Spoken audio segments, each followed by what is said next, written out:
ayat Yeremia 29 ayat 11. Boleh dibuka? Ya, sama-sama saudara. Di layar bisa. Yuk sama-sama baca. 2, 3. Sebab aku ini mengetahui rencana-rencana apa yang ada padamu, Ya. mengenai kamu. Ini dalam firman Tuhan, yaitu rencana damai sejahtera dan bukan rencana kecelakaan, untuk memberikan kepadamu kehidupan yang penuh harapan. Amin, saudara. Artinya Allah itu mengetahui masa depan saudara dan saya. Amin. Tuhan tahu saudara, ya, rencana-rencana bagi kita. Dan seorang ayah tidak pernah merencanakan yang buruk buat anak-anaknya. Ya, mungkin dia orang yang sukses di bidang bisnis tertentu, ya, mungkin ada toko emas, ya, maka pingin anaknya juga seperti itu, harapan. Ya, orang tuanya punya toko showroom di mana-mana, mobil. Dia berharap seperti itu, punya pabrik ini, punya pabrik itu, saudara. Ya, orang tua selalu punya rencana yang terbaik dan bukan punya rencana yang baik aja, tetapi saudara, orang tua juga berharap anaknya lebih sukses dari dia. Ya, nggak ada orang tua yang pengen anaknya lebih berat dari dia, lebih sengsara dari dia. Maka dari itu orang tua selalu akan mendampingi, akan ngajari kita, akan menuntun kita. Itu janji Tuhan, saudara. Nah, anaknya harus punya pengharapan, jangan putus asa. Karena orang tua ini punya satu rencana yang indah. Anaknya dipersiapkan dari awal, ya, dari kecil diajari dagang, diajari ini, supaya apa? Mengikuti papanya itu. Nah, saudara, yang bisa menggagalkan rencana itu bukan orang lain, tapi diri kita sendiri. Sekali lagi saudaraku, diri kita sendiri. Karena apa? Kita nggak dibuat seperti robot. Ya, maka dari itu saudara, ini perbedaannya doktrin ajaran dari Reform, ya, dengan ajaran kita, ya, biasanya ini di sini saudara. Satu dikatakan enggak, manusia nggak rusak sama sekali, nggak bisa apa-apa, saudara. Tidak ada free will, katanya begitu. Waduh saudara, kalau nggak ada free will saudara, maka robot semua harus begini, sudah dipilih, kamu ditentukan seperti ini, kan? Ya kalau seperti itu saudara, nggak akan ada neraka. Ya, karena kerja Kudus gak akan pernah bisa ditolak dengan seseorang. Tapi kenapa dikatakan janganlah kamu mendukakan Roh Kudus? Ada yang menentang Roh Kudus, kamu mengeraskan hati. Nah, saudara kasih dalam Yesus Kristus, Bapa kita akan menuntun kita, saudara. Ya, cuman dia katakan jangan kamu putus asa. Kamu harus punya pengharapan terus. Karena apa, saudara? Banyak orang yang mulai mencari dengan kekuatannya sendiri atau mencari resep sendiri. Ya, banyak orang tidak mencapai harapannya karena menggunakan resep sendiri, saudara. Dia ngotot pokoknya begini, pasti sukses. Strategi bagus, planning bagus, pokoknya kerja keras, rajin, pokok sukses. Gak ada itu yang lain. Ya, lupa kan harus beriman. Ya, teorinya itu iman. Kan harus mengandalkan Roh Kudus, mengandalkan Tuhan. Ya itu teorinya, prakteknya nggak bisa gitu. Dan banyak orang Kristen seperti itu, saudara. Ya, dia lakukan seperti itu, dia ngotot seperti itu, saudara. Baru mentok dia tahu. Kok mentok ya, saudara? Ya, kayak Simon Petrus, cuma lama-lama nggak dapat ikan. Dan Yesus katakan, tebarkan jalamu. Lalu dia katakan, karena engkau yang ngomong Tuhan, maka aku lakukan ini. Coba dia nggak pakai ngomong seperti itu, udah habis berapa menit itu dia ngomong. Karena waktu Yesus katakan, saudara, dia tebarkan jala, ikannya pasti sudah ada. Amin. Iya kan? Tapi dia ngomong, ikannya nongkrong di masih ada debat teologis di atas, saudara. Jadi kalau saudara ngotot dengan Tuhan, kalau saudara melawan Tuhan, nggak bisa. Tuhan harus logika, harus masuk akal Tuhan. Maka itu menghambat berkat saudara. Ya, taat dengan Tuhan itu. Tapi kalau banyak orang yang masih ngotot dengan kekuatan sendiri, Yeremia katakan terkutuk orang yang mengandalkan orang lain maupun dirimu sendiri. Kalau anak-anak Tuhan masih ngotot, saudara, mari kita baca di dalam Mazmur 81 mulai ayat 11 sampai 17. Saya tunjukkan, saudara. Ya, karena lewat hari ini saya percaya supaya kita nggak ngotot terus sama Tuhan. Ya Tuhan, tapi. Saudara, saya melayani konseling ya. Banyak ibu-ibu terutama kalau konseling, Pak bisa Pak dapat waktunya, jadwalnya, saya mau konseling dengan Pak, silakan Bu. Nah, waktu ketemu dengan saya konseling, saudara, saya ngomong firman Tuhan, dia kata, iya Pak, tapi saya hitung sampai 10 kali. Kalau udah 10 kali saya katakan, Bu, maaf, Ibu lebih pintar dari Tuhan. Karena tapinya 10, saudara. Ya, mari kita baca. Kalau kita ngotot dengan Tuhan apa? Mulai Mazmur 81, mulai kita baca ayat 11 sampai 17. 2, 3.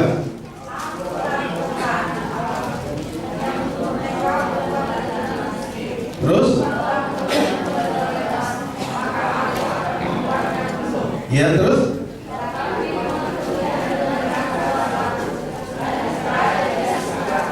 Jadi mau dituntut Tuhan nggak mau, dia nggak mau dengar, nggak seneng sama Tuhan. Terus? Sebab itu aku membiarkan dia. Nah ini silakan Tuhan. Ya. Kalau kita tetap ngotot dibiarkan sama Tuhan, Tuhan. Kalau bahasa perangnya diumbar, dijarke kata bahasa Jepang, saudara ya. Wis tak umbar kon ngono lah, saudara ya. Terus silakan. Terus sekiranya, seandainya, terus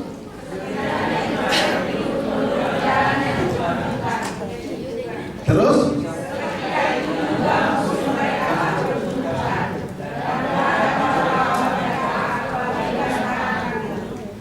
terus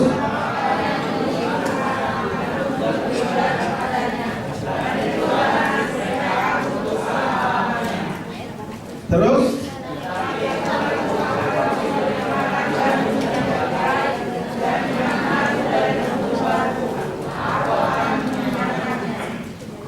saudara, ini janji Tuhan. Kalau saudara dan saya nurut sama Tuhan, dituntun sama Tuhan, pakai resepnya Tuhan, sudahlah, gak usah mikir, saudara. Ya, Tuhan akan memberi makanan dengan gandum yang terbaik, bukan sembarangan. Madu dari gunung batu, aku akan mengenyangkannya. Banyak orang makan sekarang makin hari, Pak, saya nggak berani naikkan tarifnya Pak, tapi saya kurangi porsinya. Makanya saya makan nggak nendang Bu. Karena dikurangi porsinya, tapi Tuhan mau kenyang nggak orang itu. Haleluya, ini bicara hidup puas bahagia yang saya berikan kemuliaan buat Tuhan. Tuhan akan tolong kita. Ya. Nah, saudara, harapan ini bicara tidak berarti kita itu bebas dari penderitaan dan kesukaran. Itu adalah latihan. Tapi penderitaan itu selalu bicara apa? Seketika waktunya, saudara. Ya, kalau terus menderita dari awal sampai akhir perlu dicek, dikoreksi. Kenapa? Bagian kita yang harus berubah, ya. Atau ada sesuatu, karena firman nggak pernah salah. Makanya seringkali saya ajarkan masalah bisa terjadi karena 4 hal. Yang pertama, karena serangan iblis. Masalah bisa terjadi yang kedua karena apa? Ujian dari Tuhan. Ya, supaya anaknya lebih naik lagi. Yang ketiga, masalah terjadi karena apa? Dosa dan kejahatan kita. Maka terjadi masalah. Dan yang keempat, masalah terjadi karena apa, saudara? Karena kebodohan kita, keputusan keliru, saudara. Ya, mau nombok togel, ya, nombok ini, ikut ini, habis uangnya. Tetapi masing-masing ini ada jalan keluarnya, Tuhan ngomong. Kalau ini memang serang iblis, jangan bersyukur, tangkir, tolak, lawan, peperangan rohani, amin. Bukan diberikan kuasa. Tetapi kalau ini ujian Tuhan, saudara tangkir, dalam nama Yesus masalahku pergi. Malaikat Gabriel ngomongin ini dari Tuhan. Gua tangkir dalam nama Yesus. Ngotot ini. Gak bisa, saudara. Harus apa? tetap beriman, tetap jalan. Kalau masalah itu karena dosa dan kejahatan kita, nggak ada cara lain, bertobat, stop bertobat. Kalau itu masalah karena kekeliruan kita, kebodohan kita, kecerobohan kita, ya sudah, perbaiki. Masih ada waktu sudah perbaiki. Akankah kita males, atau kita selama ini omongan kita terus ketus sama orang, gak disukai orang, ya, atau wajah kita ketemu orang itu garang, atau kita nggak ada semangat, ya saudara, mau kerja gimana? Iya, nggak bisa, saudara. Makanya dari itu saudara harus sungguh-sungguh tetap punya pengharapan, tapi juga pikir masalahku ini yang mana gitu. Kalau memang kekeliruan, kebodohan itu, belajar lagi, diperbaiki. Tuhan akan tolong kita. Amin. Nah saudara, sebab itu jangan takut penderitaan. Ya, kalau memang itu benar-benar, ya, Tuhan akan tolong kita, bukan karena kesalahan kita. Itu perjuangan kita. Tuhan tahu, dan Tuhan akan memberikan kita kekuatan karena Roh Kudus jaminan buat kita. Mari kita baca di dalam Filipi 1 ayat 6. Tuhan sudah kasih modal buat kita. Filipi 1 ayat 6, saudara. Baca baik-baik. 2, 3. Aku yakin apa? Ya.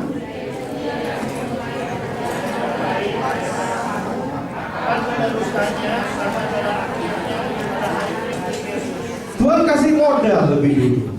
Tuhan mulai dulu. Tuhan kasih ajar kita. Ini Luna harus begini. Nah saudara, kadang-kadang kita ini diajarin Tuhan gak ngerti-ngerti atau gak mau ngerti, saudara.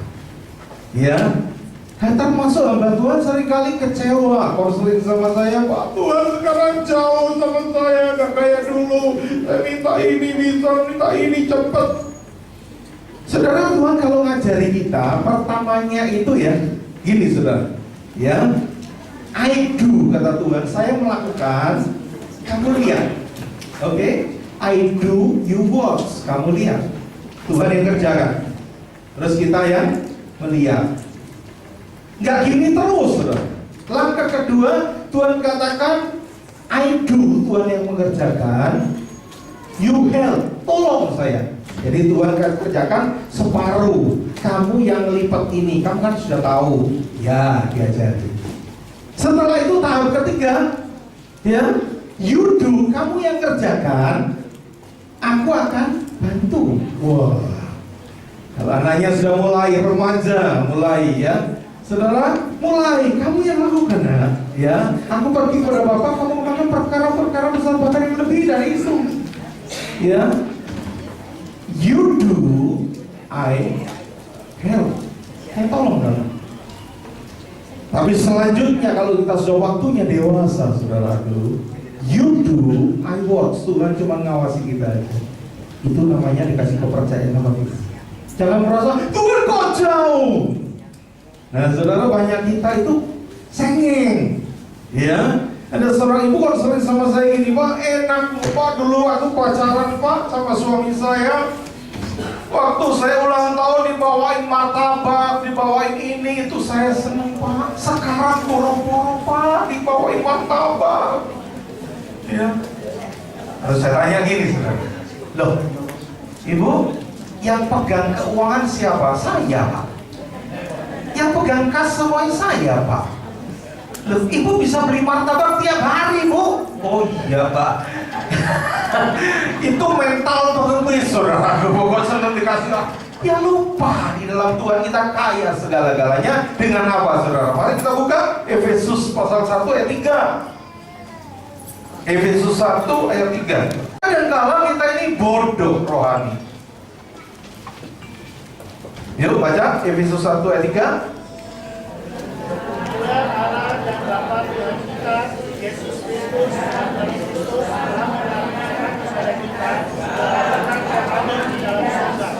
telah disediakan, dan Roh Kudus itu jaminan buat kita untuk kita memperoleh seluruhnya.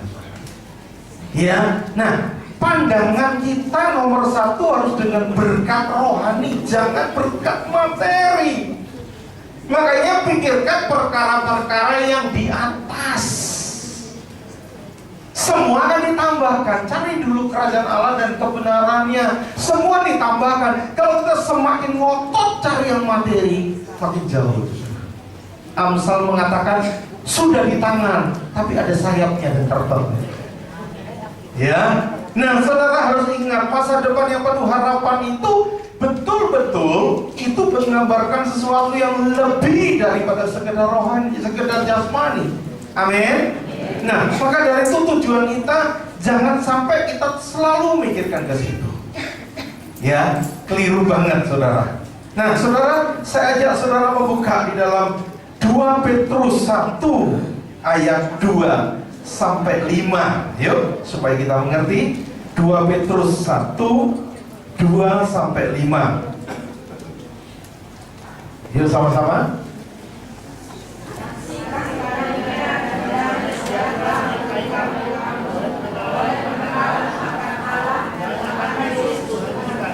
Selalu ada anugerah lebih dulu, kasih karunia. Terus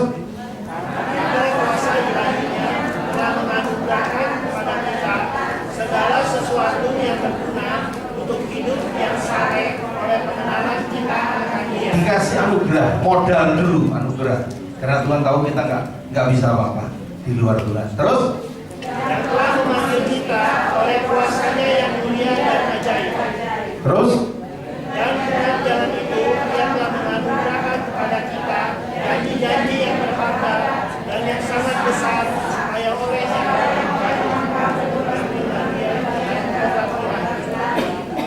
berluput dari awalan dunia yang membinasakan dunia. awas 5. Justru karena itu Berusaha untuk menambahkan kepada iman kebajikan dan stop. Jadi artinya pertama selalu anugerah Tuhan. Dan anugerah itu harus ada respon dari kita. Ya, nggak cukup iman aja, itu modal. Tapi selanjutnya kamu harus sungguh-sungguh berusaha menambahkan. Amin. Jadi saudara, itu bagian siapa yang harus menambahkan? Biar Tuhan yang nambahkan? Enggak. Ada bagian kita, ada bagian Tuhan. Kalau saudara baca terus, nambah ini iman, ditambah ini, tambah ini, tambah ini, saudara langsung ke ayat 8. Mari saya ajak saudara ayat 8. Yuk baca 2, 3. Sebab apabila semuanya itu ada padamu dengan berlimpah-limpah, kamu akan dibuatnya menjadi giat dan berhasil dalam pengenalan Tuhan Yesus Kristus Tuhan kita. Iya, kamu dibuat berhasil, giat dan berhasil. Nah, saudara, ini penting. Terus 9, tolong kita ada? Atau langsung 10 aja, 10, saudara. Yuk baca 10, 2, 3. Karena itu saudara-saudaraku, berusaha sungguh-sungguh supaya panggilan dan pilihan makin teguh. Sebab jikalau kamu melakukannya, kamu tidak akan pernah tersandung. Stop. Pertanyaan saya, awalnya Tuhan ngomong, aku yang memanggil kamu, aku yang memilih kamu. Sekarang katakan kanan kiri, jelek-jelek ini Tuhan panggil lu, Tuhan pilih. Nah, bukan jelek, saudara. Ya. Jadi kalau saudara ada orang mulai melecehkan saudara, merendahkan saudara, jelek-jelek ini Tuhan yang pilih, Tuhan yang panggil Tuhan. Nah, kalau Tuhan panggil, Tuhan akan bertanggung jawab atas hidup saudara. Awalnya Tuhan pilih dan Tuhan panggil. Tetapi ayat yang saudara baca tadi ini, sekali lagi saya mau ajak saudara baca dengan sungguh-sungguh. Ayat 10 sekali lagi ini penting. Karena itu saudara-saudara, berusahalah sungguh-sungguh supaya panggilan dan pilihanmu semakin teguh. Sebab kalau kamu melakukannya. Nah, saudara, pertanyaan yang kedua ini, siapa yang membuat panggilan dan pilihan Tuhan semakin teguh? Kita. Tuhan sudah memilih memanggil kita, itu Tuhan. Tetapi yang membuat itu makin kuat, makin teguh, kita, saudara. Nah, banyak orang enggak, diem aja, saudara. terima kasih anugerahmu, tapi dia tidak berbuat apa-apa. Nah, ini yang cilaka, saudara. Ya, coba lihat ayat selanjutnya. Ini kita lihat. Yuk, ayat 11.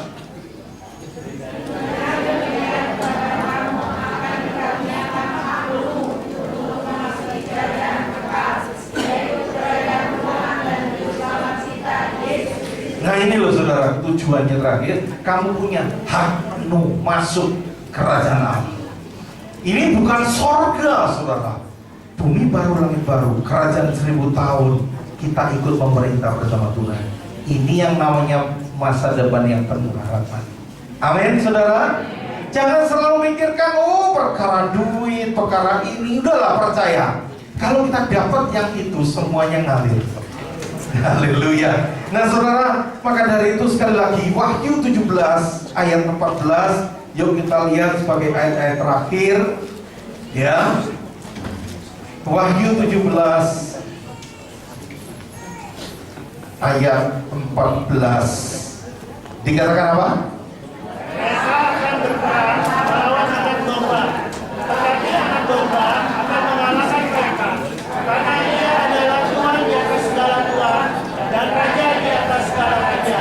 Terus? Mereka bersama-sama dengan dia juga akan menang, yaitu mereka yang terpanggil, yang telah dipilih dan yang setia. Jangan lupa yang setia, saudara.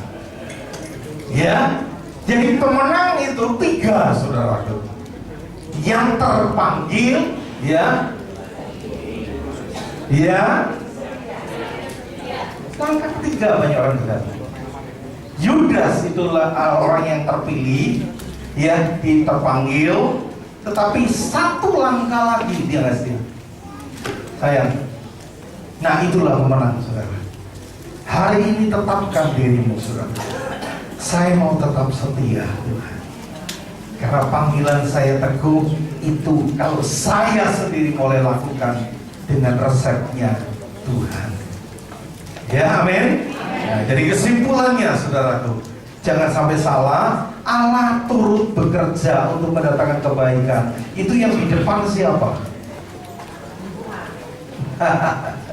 Allah turut bekerja untuk mendatangkan kebaikan. Yang di depan siapa? Kita. Baru waktu kita melakukan, Allah turut meneguhkan dengan tanda-tanda. Ya, kalau sudah baca di Markus juga begitu. Setelah murid-muridnya dikasih tahu, pergilah dan sebagainya, tanda-tanda menyertai engkau, maka mereka pergi dan Tuhan menyertai mereka, memberikan tanda-tanda buat mereka. Kalau saudara di rumah gini aja nongkrong, gini aja jangan nengok. Mana Tuhan pengharapan itu? Gak pernah jadi. Karena apa? Karena Allah siap turut bekerja. Kalau kau cuma nongkrong tidak berbuat apa-apa, bahkan firman Tuhan lebih kejam katakan, kalau nggak kerja jangan makan. Ya, mulai giat supaya engkau berhasil. Engkau menambahkan sesuatu. Ya, misalkan engkau kerja apapun juga, saudaraku, sudahlah. Semakin giat, semakin sungguh-sungguh belajar, pasti saudara akan naik. Amin. Lupa saya belum dapat kerjaan. Saudara yang nggak dapat kerjaan, sudahlah cari teman atau mungkin jalan-jalan di Mangga 2 di mana. Pak, bisa nggak saya bantu di sini? Saya bisa punya teman, saya mau bantu, nggak usah dibayar, Pak. Ya. Saudara bantu aja dengan sungguh-sungguh. Kalau orang melihat dulu, oh dia rajin, dia pinter, dia udahlah kamu kerja di sini ya. Pasti orang itu akan malu hati, saudara. Tapi kalau sudah kalau dia nggak mau, nah sudahlah, tunggu sampai kapan? Kita banyak nuntut seperti itu. Sudah libatkan saudara, Pak, sudah nggak usah mikir apa. Sudahlah, saya mau kerja sungguh-sungguh. Orang kan ngamati, saudara, kerjanya baik, nggak diawasin orang, tetap kerja. Orang itu akan otomatis Tuhan gerakkan, saudara. Tuhan bisa pakai cara seperti itu. Amin. Biarlah ini boleh menjadi berkat buat kita semua. Kita berikan kemuliaan buat Tuhan. Sudah pemain musik, saudara.